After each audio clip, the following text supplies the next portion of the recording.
یہ کہانی صرف ایک ٹریفک حادثے کی نہیں بلکہ اس چنگاری کی ہے جس نے کراچی جیسے شہر کو جلا کر راکھ کر دیا۔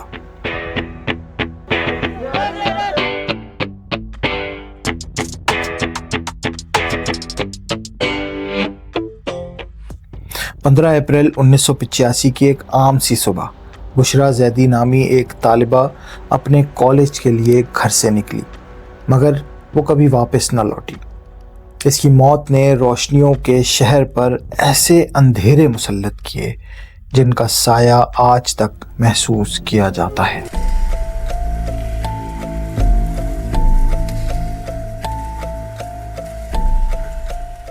آئیے جانتے ہیں بشریٰ زیدی کے اس آخری سفر کی کہانی جس نے کراچی کو ہمیشہ کے لیے تقسیم کر دیا۔ 15 اپریل 1985 کراچی، یہ شہر جو کبھی امن، روشنی اور امیدوں کا گہوارہ تھا، ایک ایسے دن کا آغاز کر رہا تھا جو اس کی تاریخ ہمیشہ کے لیے بدلنے والا تھا۔ اس واقعے سے پہلے کراچی کی پہچان ایک ایسے شہر کی تھی جہاں مختلف نسلوں اور زبانوں کے لوگ مل جل کر رہتے تھے۔ 1970 کی دہائی تک ملک بھر سے لوگ روزگار کی تلاش میں یہاں آ کر بس چکے تھے اور شہر ایک رنگا رنگ گلدستے کا منظر پیش کر رہا تھا۔ لیکن اس خوبصورت منظر کے پیچھے سماجی اور معاشی دباؤ کی ایک آگ سلگ رہی تھی جسے بھڑکنے کے لیے صرف ایک چنگاری کی ضرورت تھی۔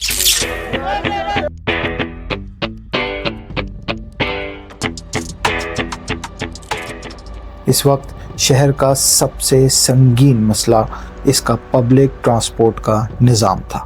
بسیں اور منی بسیں ہر وقت کھچا کھچ بھری رہتی تھیں اور ڈرائیور زیادہ کرائے کی لالچ میں ایک دوسرے سے ریس لگاتے رہتے تھے۔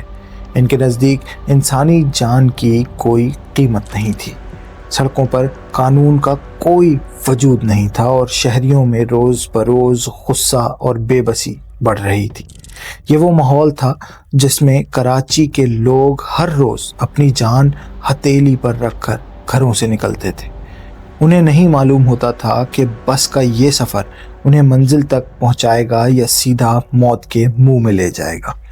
یہ صرف ٹرانسپورٹ کا بحران نہیں تھا، یہ ایک سماجی بحران بھی تھا جو کسی بھی وقت ایک خوفناک طوفان بن سکتا تھا۔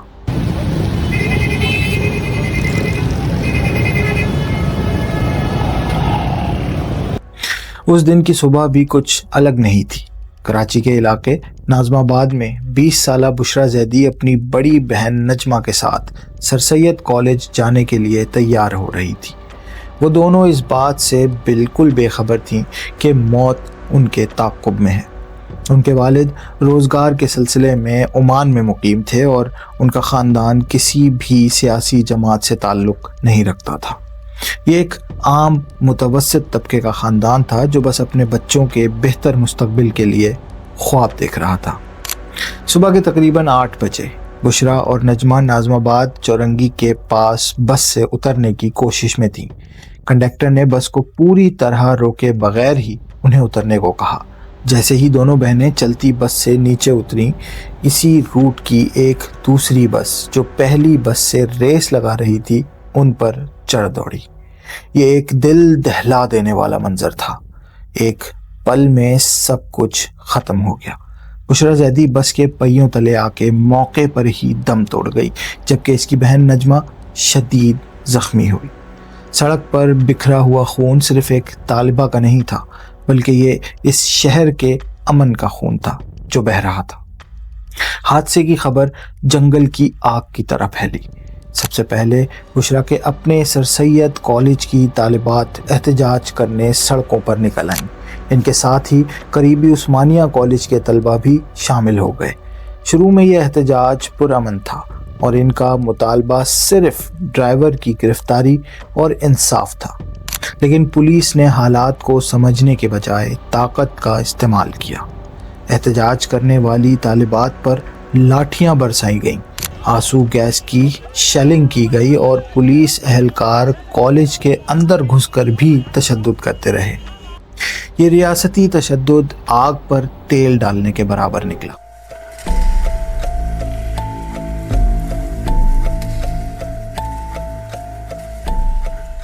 جب زخمی طلبہ علاج کے لیے قریبی عباسی شہید اسپتال پہنچے تو وہاں بھی پولیس سے ان کی جھڑپ ہو گئی۔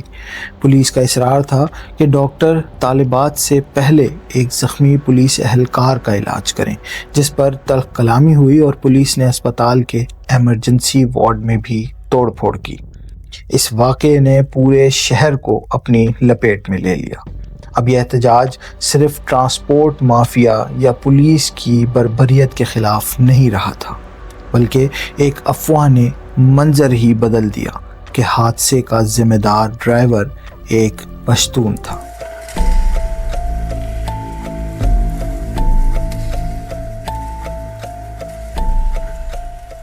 بس یہی وہ چنگاری تھی جس نے کراچی میں پہلے سے موجود نسلی اور لسانی کشیدگی کو ایک خوفناک آتش فشاں بنا دیا۔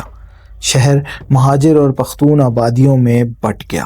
ایک طالبہ کی موت پر شروع ہونے والا احتجاج اب کراچی کی تاریخ کے بدترین لسانی فساد میں بدل چکا تھا۔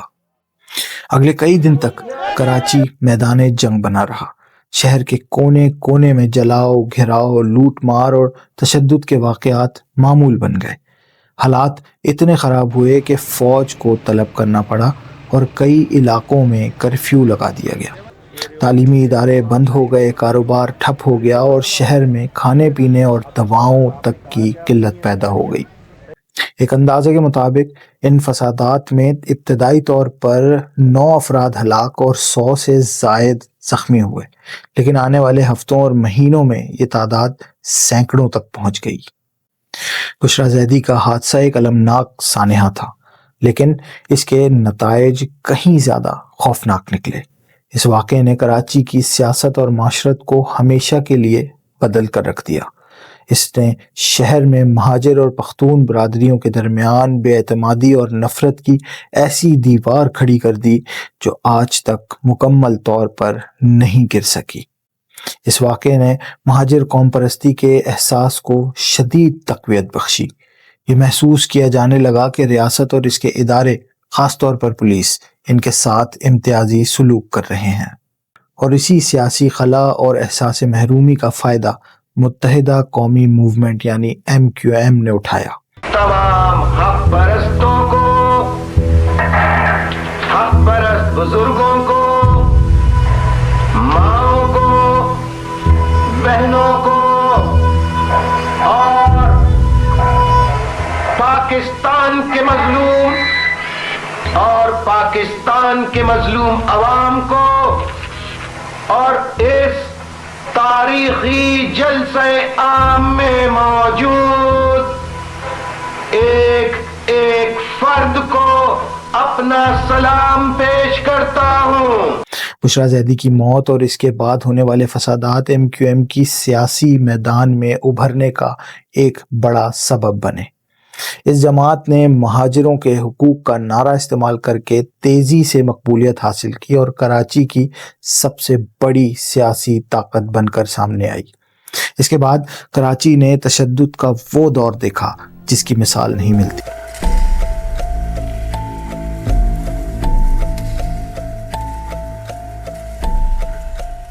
شہر لسانی اور سیاسی بنیادوں پر بری طرح تقسیم ہو گیا اور روشنیوں کا شہر خوف اور اندھیروں کی گرفت میں چلا گیا۔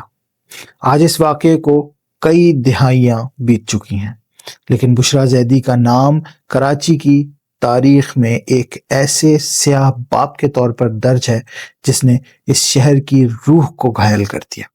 یہ کہانی صرف ایک ٹریفک حادثے کی نہیں، یہ اس بات کی یاد دہانی ہے کہ کس طرح انتظامیہ کی غفلت، ریاستی نااہلی اور معاشرے میں پہلے سے موجود تعصب مل کر ایک پورے شہر کو تباہی کے دہانے تک لا سکتے ہیں۔